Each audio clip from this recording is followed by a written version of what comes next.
এবার বোধহয় এই আনন্দ থেকে আমাকে সবাই বঞ্চিত করে ফেলবে। আমি নাছোড়বান্দা, আমি বললাম যে আমি যাবই। জাতিসংঘ সাধারণ পরিষদের অধিবেশনে প্রধান উপদেষ্টা ডক্টর মোহাম্মদ ইউনূসের সঙ্গে যাচ্ছেন 4 জন রাজনীতিবিদ।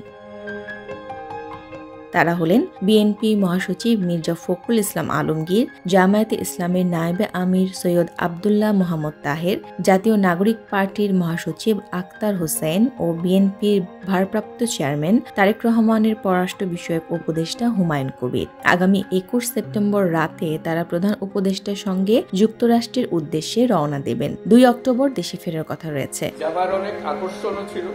জাতিসংঘের সাধারণ পরিষদের 80তম অধিবেশনে যোগদান উপলক্ষে বুধবার বিকেলে রাজধানীর ফরেন সার্ভিস একাডেমিতে আয়োজিত সংবাদ সম্মেলনে এসব তথ্য জানান পররাষ্ট্র উপদেষ্টা মোহাম্মদ তৌহিদ হোসেন। তিনি বলেন, ভবিষ্যতে যেহেতু রাজনীতিবিদরাই দেশ পরিচালনা করবেন, এজন্য তাদের অন্তর্ভুক্ত করা হয়েছে। অতীতে সরকার প্রধানের প্রতিনিধি দলে শুধু মন্ত্রী এবং ক্ষমতাসীন দলের নেতারা জাতিসংঘে যেতেন। এই প্রথম ক্ষমতায় নেই এমন রাজনৈতিক দলের নেতারা যুক্ত হচ্ছেন।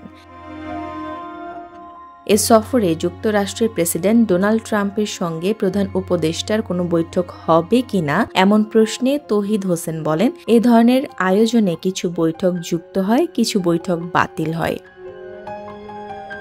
রোহিঙ্গা প্রত্যাবাসন বিষয়ে উল্লেখযোগ্য কর্মসূচি থাকবে জানিয়ে পররাষ্ট্র উপদেষ্টা বলেন, গত বছরের সম্মেলনে রোহিঙ্গা প্রত্যাবাসন বিষয়ে উচ্চ পর্যায়ের সভার জন্য প্রধান উপদেষ্টা আহ্বান জানিয়েছিলেন। এবার এটা নিয়ে আলোচনা হবে। ইতিমধ্যে জাতিসংঘ মহাসচিব রোহিঙ্গা ক্যাম্প ঘুরে গেছেন, আরও প্রতিনিধিরা এসেছেন। এবার এই আলোচনাটি বিশেষ গুরুত্ব পাবে। পাশাপাশি গণতন্ত্রের যাত্রা নিয়ে প্রধান উপদেষ্টা একটি অনুষ্ঠানে বক্তব্য দেবেন। 1 বছরে সরকার যেসব উদ্যোগ নিয়েছে সেটা উপস্থাপন করা হবে। তরুণ ও যুব সমাজের প্রত্যাশাও এবার তুলে ধরা হবে।